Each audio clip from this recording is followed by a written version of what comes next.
Matthew 22, 1 to 14. I'll read the parable and then I'll talk about it. You know how this preaching works.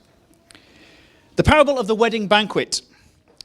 Jesus spoke to them again in parables, saying, "The kingdom of heaven is like a king who prepared a wedding banquet for his son. He sent his servants to those who had been invited to the banquet to tell them to come, but they refused to come. Then he sent some more servants and said, 'Tell those who have been invited that I have prepared my dinner. My oxen and fattened cattle have been slaughtered, and everything is ready. Come to the wedding banquet.' But they paid no attention and went off, one to his field, another to his business. The rest seized his servants, ill-treated them, and killed them. The king was enraged. He sent his army and destroyed those murderers and burned their city. Then he said to his servants, 'The wedding banquet is ready, but those I invited did not deserve to come. So go to the street corners and invite to the banquet anyone you find.' So the servants went out into the streets and gathered all the people they could find, the bad as well as the good, and the wedding hall was filled with guests. But when the king came in to see the guests, he noticed a man there who was not wearing wedding clothes. He asked, 'How did you get in here without wedding clothes, friend?' The man was speechless.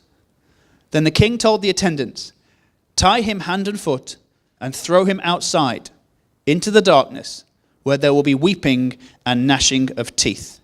For many are invited, but few are chosen.'" He goes to Lanzarote and he gives me one of the most difficult passages to preach on. Thanks very much for nothing, Carl. What you need to know, this is one of the most difficult passages to preach on from the entire Bible. It's the weeping and gnashing of teeth. It's the outer darkness. It's a passage about heaven and hell. What you need to know about me, some of you do know, I'm a professional comedian. That's my career. I've done over 2,000 gigs. Not just that. I don't know if you're familiar with the 5 love languages, if some of you have heard of that. My love language is words of affirmation. I both give and receive love through encouraging words. I want people to like me. I want people to say nice things about me. I want people to agree with me. I'm also a comedian, so I have trained myself over 15 years of being a comedian. I've trained myself to say things that an audience will like, to say things that an audience will respond well to. And I know, because of the fact that I've done 2,000 gigs, I know when an audience is not warming to what I'm saying. You just need to know that I wouldn't have chosen to preach on this.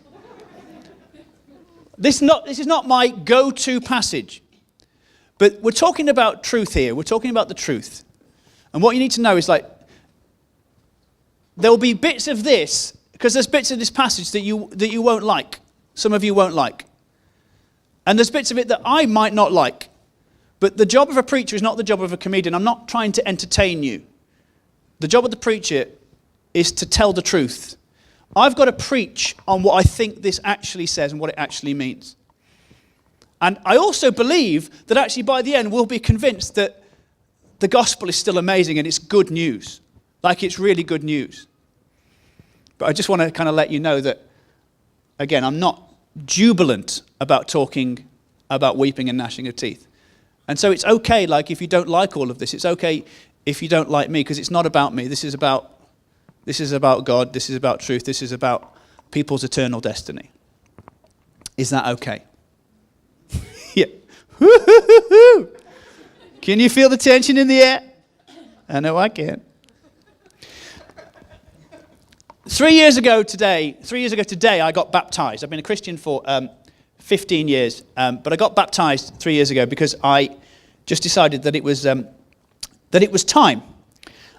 Because baptism is, and Josh is going to get baptized soon as well. Baptism is a public declaration of something that's happened inwardly. So baptism is a public declaration of an inward change. And so there's no magic ceremony about baptism. It's not that you go under the water and all of a sudden you're a Christian. You've already chosen to follow Jesus by the time you get baptized. But it's symbolic. And this passage as well is symbolic. It's not a literal story. It's an analogy. It's a parable. Jesus uses that to talk about truth. The passage could be called Choices Have Consequences. My preached from a few weeks ago was also called Choices Have Consequences, so I'll call it something different. Possibly Shoot Out at the Arcade Corral. I'm considering that, and you'll find out why later. But the book of Matthew, as we've talked about, is aimed primarily at convincing the Jewish nation that Jesus was the promised Messiah and warning them not to reject him, warning them about the consequences of rejecting Jesus as the Messiah. So a lot of the book of Matthew is about warning the Jewish nation that their choices have consequences. And I want to say right at the start, this is really important. A consequence is not the same as a punishment. Consequence is not punishment. Consequence, as I define it, as I think it's defined here, is the self-inflicted outcome of a choice that you have freely made. So a consequence is the self-inflicted outcome of a choice that you have freely made. So the difference between punishment and consequence might be summed up as this. Punishment is when the outcome is down to someone else's choice. So when someone punishes you, the outcome is about their choice. Whatever happens to you is their choice. It's inflicted on you. With a consequence, the outcome of the situation is down to your choice.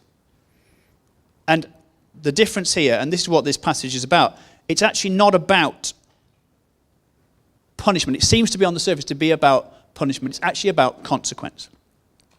So let's deal with the context first, and then we'll deal with the fact that this is really about heaven and hell. So the context of the passage about the king sending all his messengers is about God having sent prophets to Israel to invite them into covenant with him. Covenant means relationship. So throughout the years and the decades and the eons, God had sent prophets to Israel to say, look, come and be in relationship. Come and be in covenant with me.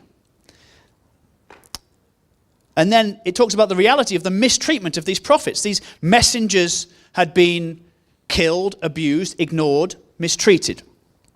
And if you listen to the parable, if you look at the parable, these messengers, they're not threatening violence. They're not there to threaten violence. They're not debt collectors. They're not bailiffs. They're inviting these people, they're inviting Israel to a feast, a party, a banquet. Not just snacks and dips. It's not like, hey, I'm here on behalf of the king. Like, do you want to come over? Like, I've got a block of red Leicester and some celery and some crackers. Not even Jacob's crackers. It's Jacob's crackers from Aldi. They're gross, but like, do you want to fancy coming round? We don't really have much dip. I've done a special dip. When you say you've done a special dip, do you mean you've mixed ketchup and mayonnaise? Yes, that is exactly what I've done. Well, no, that looks like pus. I'm not coming to that. It's gross and you're gross. No, thank you. It's a banquet that they're being invited to. And yet they kill the messengers. They choose to kill the messengers. In the passage, it's really interesting. Jesus says, the king says, those I have invited don't deserve to come. That's really interesting. Those I have invited don't deserve to come. Now, he doesn't say, they don't deserve to come, so I won't invite them. He's already invited them. He wants them to be there.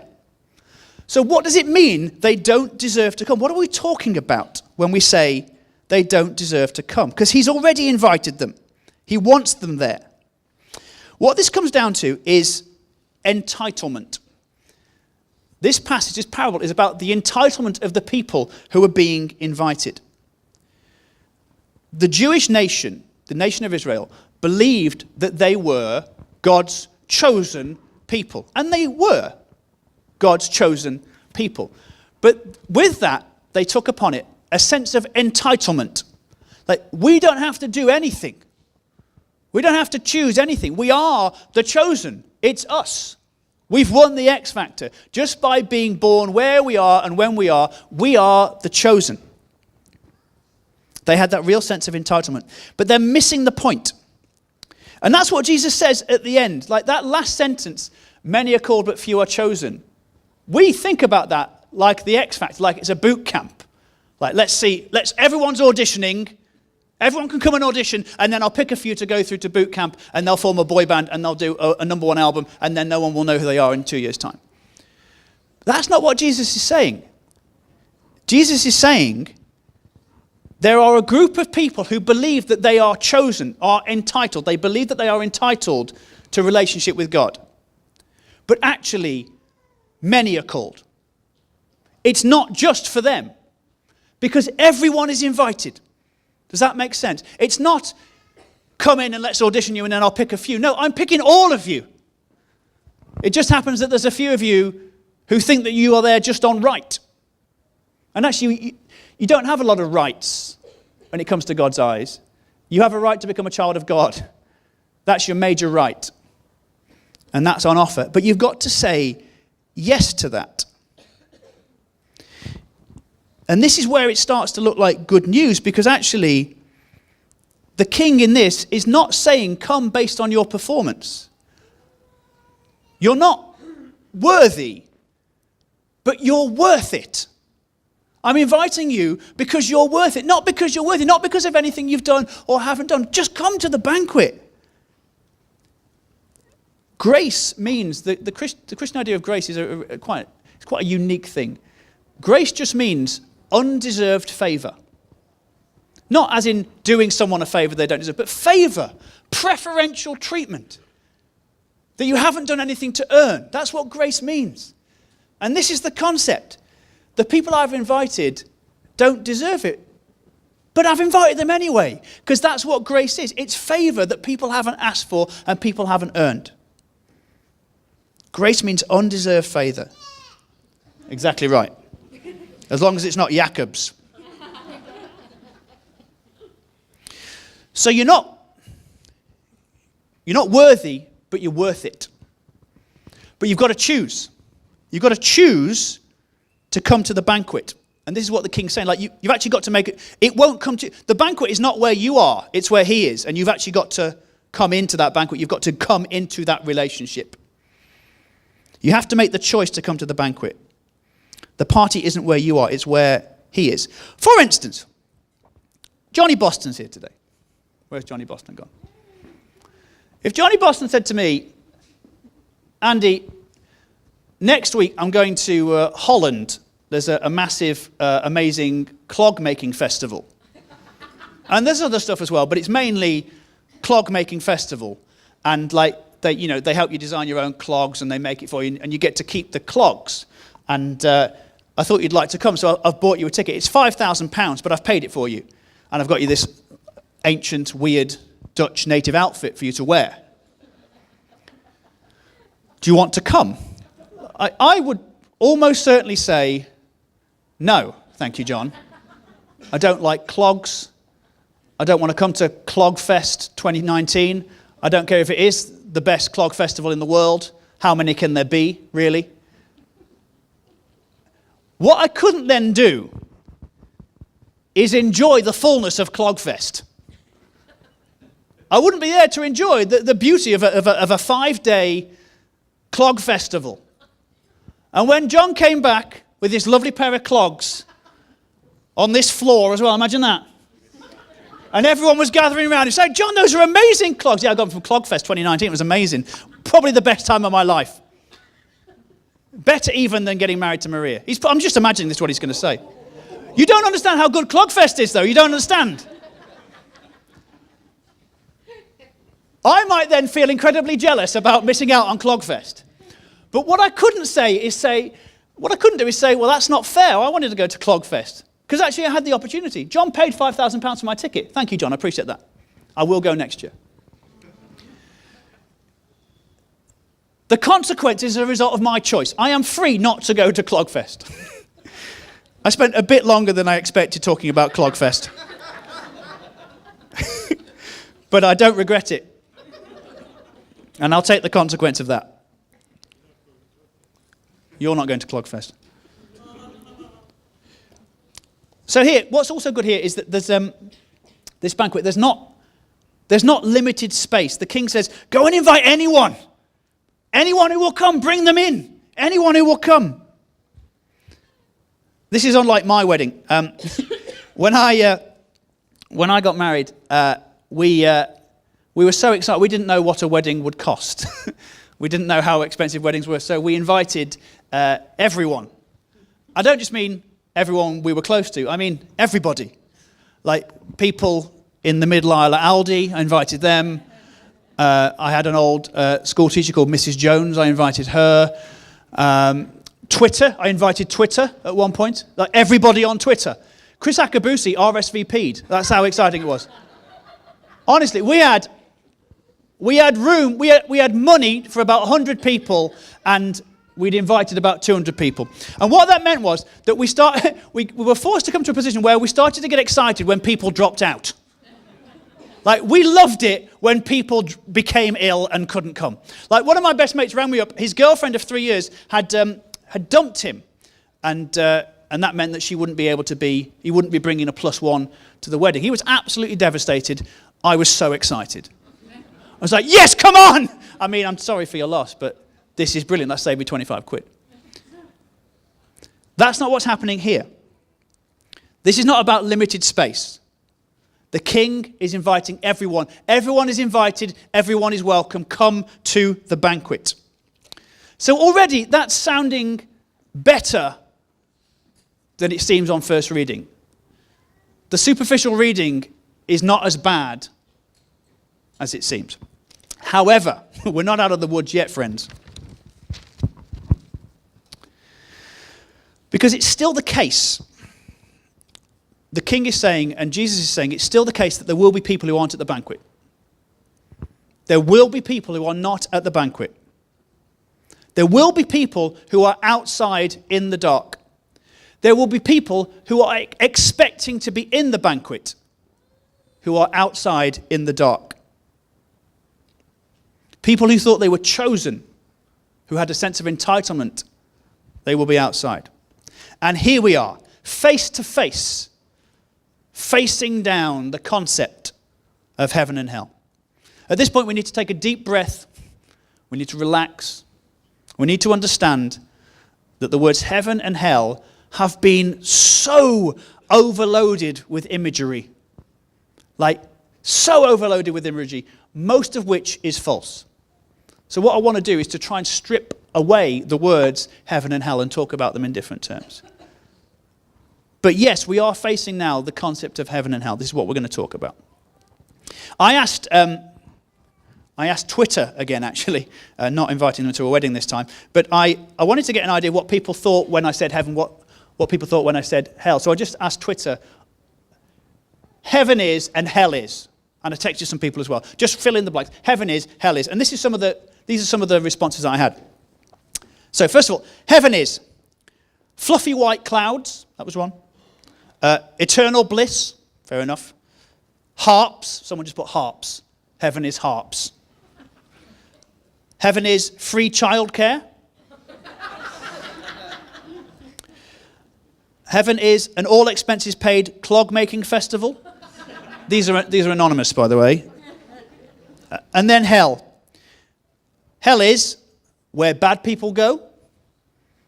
Devils with pointy forks. A lack of free childcare. That was the same woman. She was tired. She's a mum of 3, but she was tired when I asked her.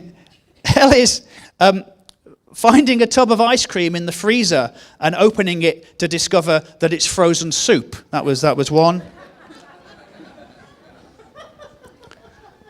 That's mine, actually. This is my favorite one.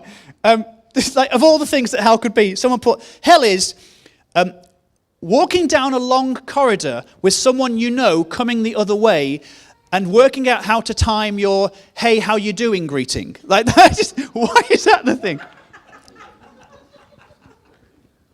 In the film, Jay, have you got the pictures? There's a film called High Plains Drifter. And that's Clint Eastwood. And in the film High Plains Drifter, a nameless stranger, we know he's Clint Eastwood, but he plays a nameless stranger in the film. He comes and he brings justice to a group of murderers, essentially. It's quite a spooky film, but he brings justice to a group of murderers. And what he does, he gets all the townspeople to paint the town red. And then, have you got the next slide? And then they change the name of the town from Largo to Hell. So when the bandits turn up, it says, "Welcome to hell, boys." And interestingly, there is a banquet prepared for them. They've put out tables as though it's a banquet, but then he kills them all because he's Clint Eastwood. Thanks, Jay. But that is quite a common conception of what hell is. It's like, it's red and it's fiery and it's scary. And there's bandits there.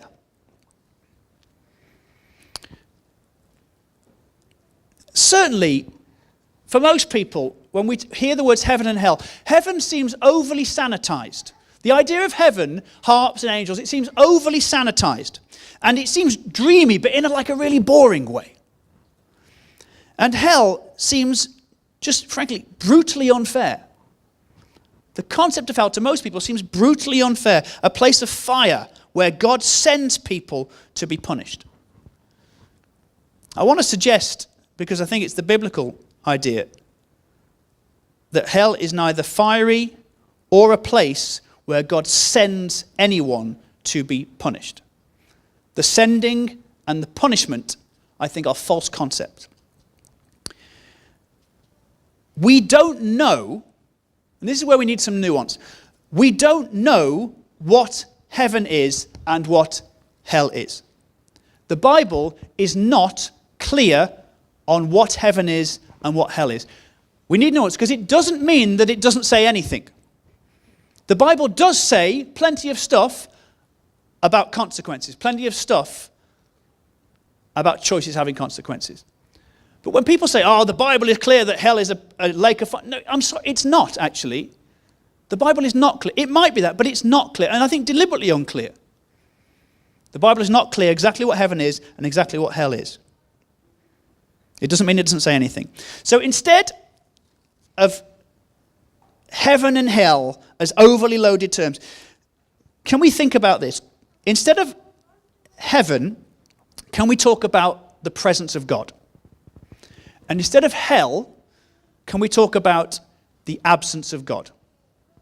I think those are the best descriptions of what heaven and hell actually are about at their foundation. Heaven is the presence of God. Hell is the absence of God. And you see, that's where the Bible is clear.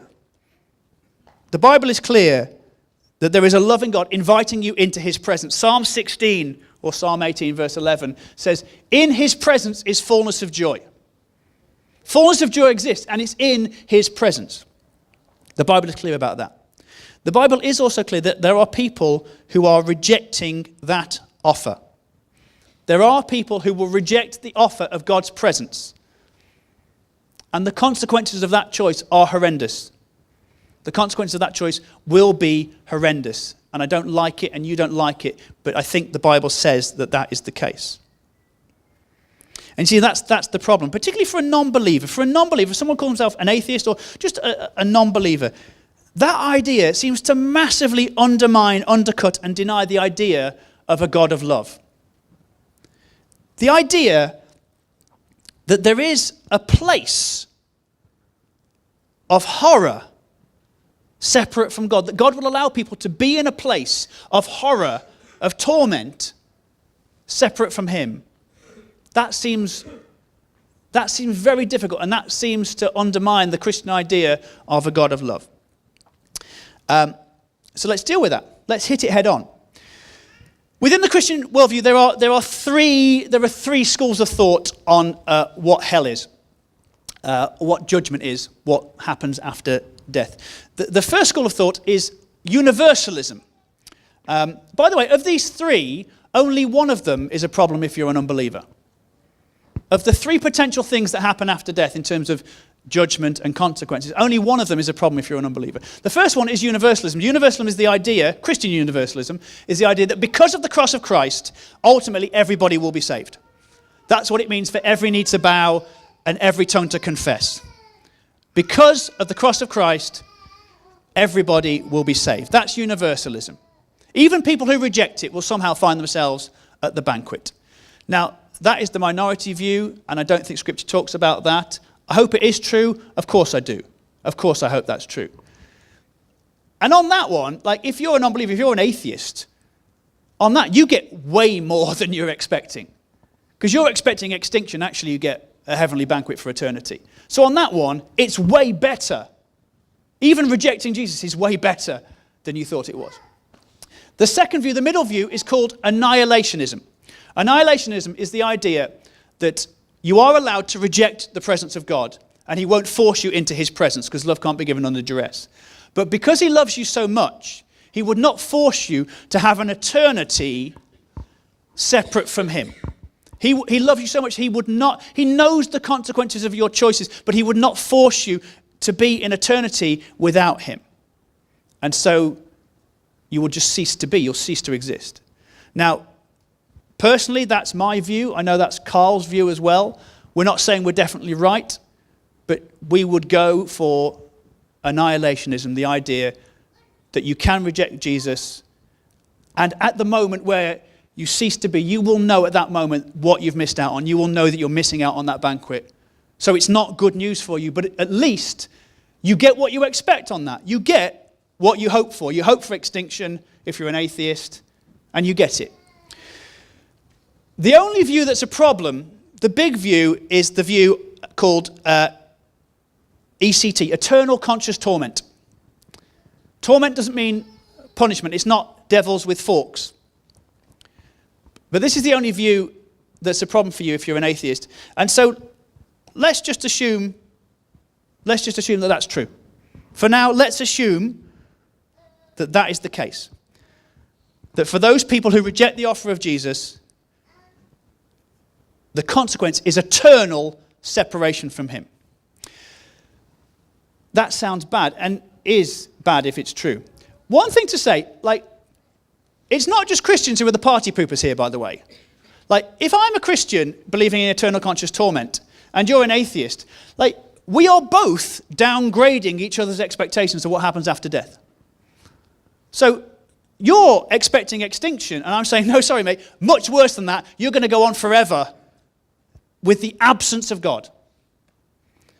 But you're saying to me, sorry, mate, you're expecting eternal bliss forever, and actually you get instant extinction. So both of us are downgrading each other's expectations. It's not just Christians who are party pooping. But it's still pretty bad. So how can we talk about good news? Christians use the phrase good news all the time. Gospel means good news. How can we talk about good news when people might be eternally separated from God?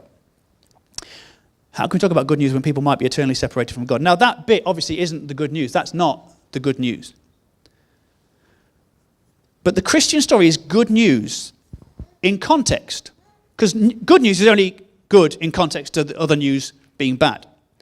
The Christian story is good news in context compared to all the other options out there. The Christian idea of hell, even if it is eternal conscious torment, it's the shadow side, it's the consequence of rejecting what is still the best option and the best story out there. Let me explain what I mean by that. The good news of the gospel is in the nature of the fact that it's an invitation. The good news is in the nature of God's character and the fact that he is inviting you to a banquet. There is an invitation. There is a choice for you to make. And there are consequences, but the consequences will be as a result of the choice that you have freely made and are allowed to make. With every other religion. Now, the concept of God is not the same on every religion. God is not the same in every religion. But generally speaking, in every other religion, when you die and you come face to face with God, God will say to you, the concept of God will say to you, let's see how you did.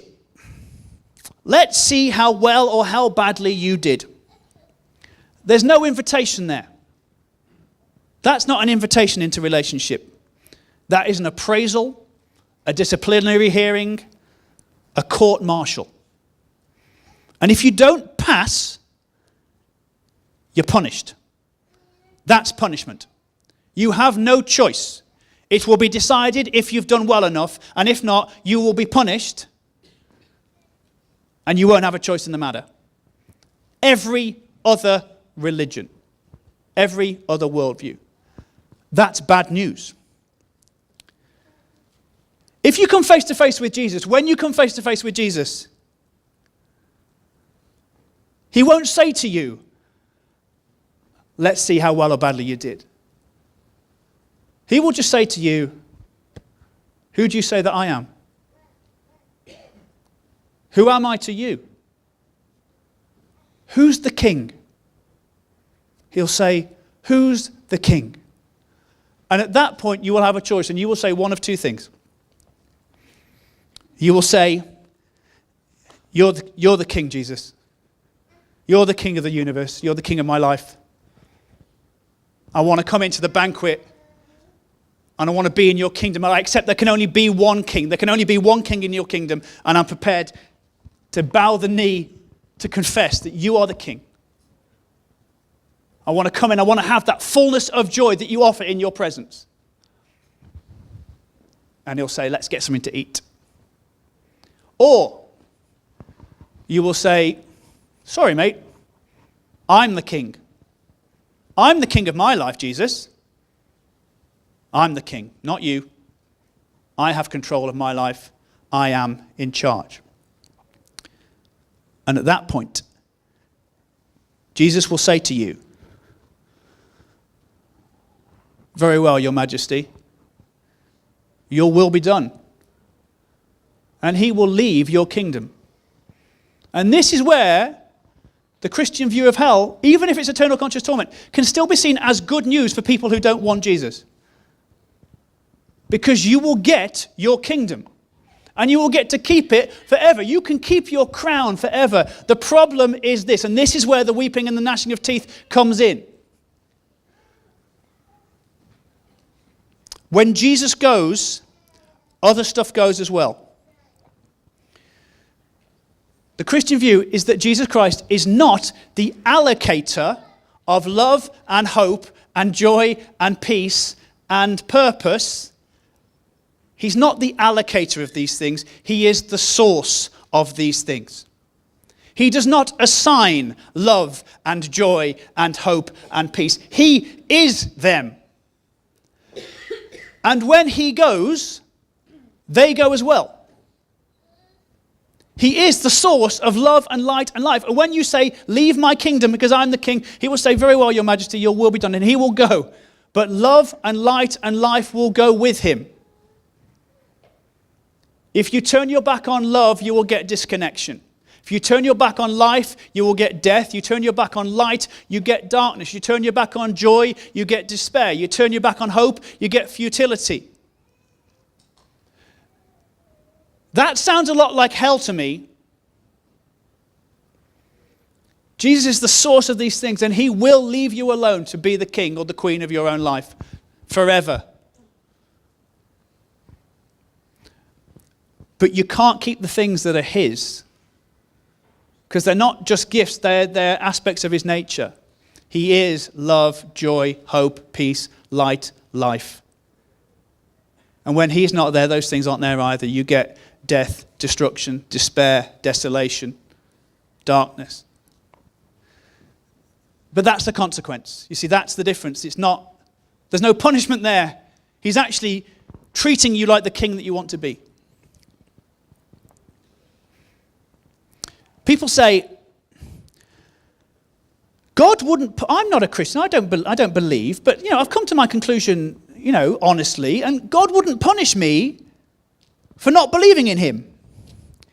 100% agree. 100% agree. But there isn't a place where you can be and go and be happy where he isn't. That heaven is not Center Parcs. There isn't a place that God can send you to be happy where he isn't. Because he is those things. He is the source of those things. Like, you understand what these terms mean. You understand love and joy and hope and peace because we are in God's world. It's as though we're in the lobby to the banqueting hall. We're in the lobby, and we can smell the food of the banqueting hall. And we can also feel the cold air of the darkness. And we just have to choose where we're going. Are we going inside or are we going outside? It's our choice. But you experience these things, the positive things, the joy and the gladness and the happiness and the hope, because you're in a world which God sustains. Jesus Christ sustains all things by his powerful word. That's why we experience these things. But there will come a point where you will have to choose yes or no. You'll have to choose to come and eat with him or to go out into the dark. And then there will be weeping and gnashing of teeth, and it will be a consequence and not a punishment. So what will you choose? Will you choose presence or will you choose absence? And do you know what? It's good news because no other God is offering you his presence. No other God is offering you fullness of joy. No other God is offering you a free banquet. As you know, some of you, I'm doing this tour show at the moment called Hidden in Plain Sight. It's the idea that we don't need to kind of look at biblical inerrancy or the existence of miracles to work out whether God exists. We can just look at the things that we do know to be true.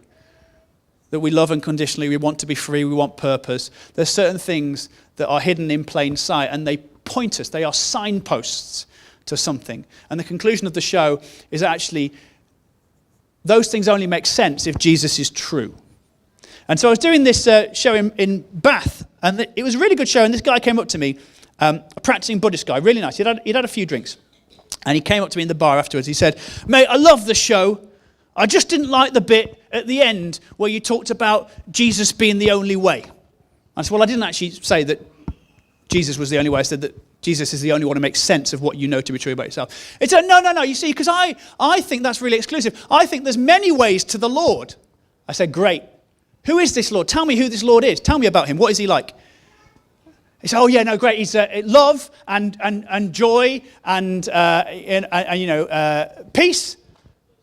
I said, "Great. The problem is, my friend," I said, "you're a practicing Buddhist. Like, that isn't the God that Buddhism talks about. There is no God on Buddhism. Buddha was a man who was an agnostic. He didn't believe in God. Buddhism doesn't talk about a God of love." I said to my friend, I can't remember, let's call him Charlie. I don't know what his actual name is. I said, "Charlie, I'm not saying that you are wrong. You are right. The things you believe about yourself, the things you desire, are right.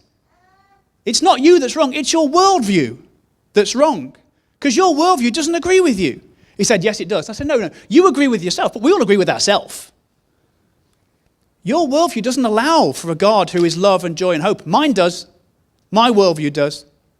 He said, "No, but come on." He said, "What about compassion?" He honestly said, "What about compassion?" I said, exactly proving the conclusion of the show. I said, "Do you know what compassion means?" He said, "No." I said, "Compassion comes from two words, com and passion. Com means with, and passion means to suffer. To suffer with. There is one story out there of a God who would suffer with you.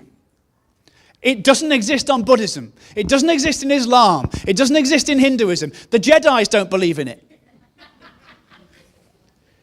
You believe in compassion because that's what it means to be made in the image of God who's wired that into you. There's one God who says he will suffer with you and suffer for you. And guess what his name is? Jesus.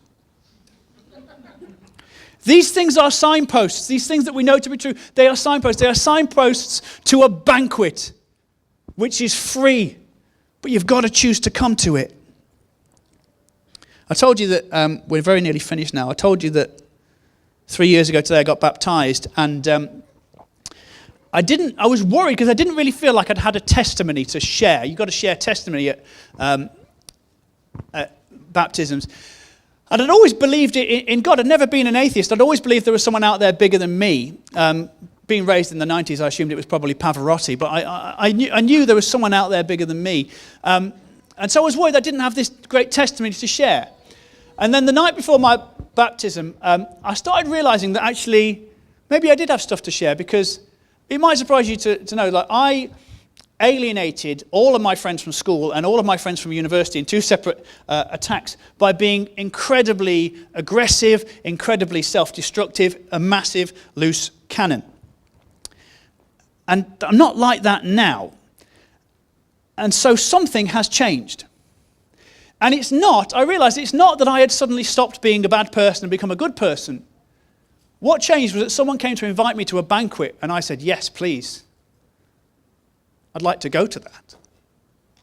And then the reason I wanted to interview Josh is just to kind of lay the ground for the idea of dreams. I think, Josh, you will have a lot more prophetic dreams. I've only ever had one. It was the night before my baptism. And the point of telling you this, actually didn't tell this at the baptism because it got me too emotional. I'm going to tell you now. And the point is not to say that because I had this dream, therefore God exists. Like, you can still dismiss, the idea that I had the dream. You can still believe that the dream was just in my imagination. That's fine. But the dream demonstrated to me what God had done in my life and is also essentially the message of the gospel. And in this dream, I was in the Wild West. I was in the Wild West. And I woke up. The dream started, I was on this sort of wooden gangway. And I was surrounded by a posse. And one of them was the actor Bradley Cooper. Do you know him? Very attractive man. Very attractive. But in the dream, he wasn't called Bradley Cooper. He was called Lust. And the rest of the posse, I didn't see their faces, but they had names like Pride and Fear and Anger. And one of them said to me, we're not going to hurt you. We don't want to hurt you. Mate, just do what we say and we'll have a nice time together. And they sounded great, but I knew I was trapped. And on the other side of the path was the townsfolk. And they were all looking at me from the other side of the road. And some of them were looking sympathetic. Some of them were looking disgruntled. Some of them were looking critical. But no one was offering to help. No one was coming across the road to help. And then in the dream, Clint Eastwood turned up. I just watched the film High Plains Drifter. That's why I used that analogy. And again, this is happening in my imagination, but it's the truth of the gospel. This stranger turned up, just came riding into town and came straight over to the posse. And I could see in the dream that the posse was starting to get unnerved. And I didn't know why, because the stranger didn't have any weapons. He wasn't carrying a gun. And he came up to the posse and he said, I'm here for him, pointing at me. And in the dream, I obviously know who it is. In my conscious thought, I obviously would have known who it was. In the dream, I didn't know who it was. And I was throughout this dream, I was just very matter of fact about the whole thing. I said, he said, I'm here for him. I said, I'm sorry, mate, I don't know who you are. And the stranger looked at me and said, no, but I know you. He said, do you want to come with me? And I said, I don't know who you are. Yes, please. I didn't know who he was, and I said, yes. And at this point, the posse lost it. Bradley Cooper lost it. And they got their guns out, and they just started shooting, and there was smoke everywhere. There was smoke and dust kicked up. And I thought, oh no, this poor guy is not armed. And then when the smoke cleared, to my surprise, I saw that Bradley Cooper and all the rest of the posse were tied up on the floor. They were just on the floor, tied up, alive but immobile. And the stranger was standing up, but he was riddled with bullets. Bleeding profusely. And I went up to him, and again, in a very matter-of-fact way, I said, well, you're bleeding pretty badly there, mate. And he said, it's okay. By my wounds, you are healed. And I didn't know what he meant. But as I walked away, with the posse tied up, with anger and lust and pride and fear tied up, when he said, by my wounds you are healed, I didn't know what he meant. But as I walked away, I knew that he was telling the truth because I knew that I was free. If I got a bit emotional, it's just because it's a very vivid dream and it comes back. And it's the first time I've told it. I knew that I was free. You might think, you might want to believe that there are many ways to God. I'm not sorry to tell you that there are not. There are not many ways to God. If you believe that, you are wrong. There are not many ways to God, and nor would you want there to be. You do not want a God who meets you at the end of a very difficult life of struggle and suffering and says, right, let's see how you did. Let's see how well or badly you did. And there might be punishment coming. You don't want that way to God. You want a God who is willing to come and find you where you are. You want a God who will meet you at the end of your life of struggle and difficulty, and say to you, the food's ready. Do you want to get something to eat? Come with me. That's the God that you want. And the good news is that that's the only God that there is. That's why we call it the gospel. When Christians say, when it says in Acts, there is no other name given under heaven by which man can be saved, we're not being arrogant, because nobody else is offering to save you. Nobody else is offering to take on the powers and principalities arrayed against you and bring you freedom. Nobody else. Just one. When Jesus says, no one gets to the Father but through me, he's not being arrogant because no one else is offering you a way to the Father. No one is offering you a way to the presence of God where joy is in its fullness. Just him. Jesus is King. There are not many ways to God. There's one. His name is Jesus and he's the King. And you need to let him be the King. You cannot become everybody. You cannot become everything that you were born to be, everything that you hope to be, everything that you desire. You cannot be that person without letting him be who he is. You cannot have what you want until you let him be who he is. Jesus is the King. So the question is, will you choose the presence of God? Or will you choose the absence of it? Because the choice is the choice you're making now. Some of you are already experiencing the absence of God in your life and you feel it. And some of you have the presence of God in your life and you know it. This is not about what happens when you die. This is about making a choice that starts now and goes on forever. What's the posse in your life? What are the things that are keeping you trapped? There's a new sheriff in town. He's here for the good, the bad, the ugly. He's here to set you free today. But you've got to choose it. You've got to let him be the King. Will you let him be the King? The King of your heart, the King of your mind, the King of your life. Because the choice is yours. Amen.